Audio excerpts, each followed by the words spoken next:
ஜெய சங்கர ஹரஹர சங்கர மகா பெரிவா சரணம்.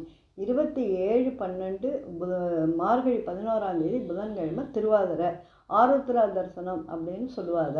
காலம்பரை எல்லாரும் நோன்பு பண்ணணும். சுமங்கலிகளும் குழந்தைகளும் நோன்பு பண்ணணும். களியும் கூட்டும் வச்சு அதாவது கோலம் போட்டு அது மேலே நுனியில் வாழை இலை வச்சு அதில் வெத்தலை பாக்கு பழம் வச்சு களியும் கூட்டம் வச்சு நோன்பு பண்ணும். ஒரு இலையா வீட்டில் ஒரு நபர் இருந்தால் 2 இலையா போட்டு தான் நைவேத்தியம் பண்ணும். 3 பேராக இருந்தால் 4 இலையாக தான் போட்டு நைவேத்தியம் பண்ணும். நான் 3 5 அதேமாரி ஒத்தப்படம் வந்தால் தப்பு கிடையாது. 1 3 மாத்திரம் இருக்கக்கூடாது. சுவாமிகிட்டையும் இந்த களியும் குழம்பு வச்சு நைவேத்தியம் பண்ணணும். திருவாதிரை பெண்களுக்கு உகந்த நாளாக கருதப்படுறது. திருவாதிரை நோன்பு இருக்கிறவா அன்றைக்கி மோர் சேர்த்துக்கக்கூடாது.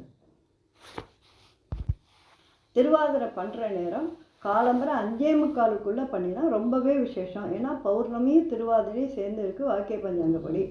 அப்படி செய்ய முடியாதவா காலம்பரை 7 மணிக்குள்ளே பண்ணிடணும்.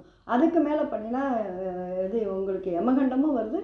ரொம்ப சூரியன் உதிச்சு ரொம்ப நேரம் கழிச்செல்லாம் திருவாதிரை பண்ணக்கூடாது. திருவாதிரைங்கிறது சூரியன் உதயத்தோடு பண்ணுறது தான் ரொம்ப விசேஷமான இது.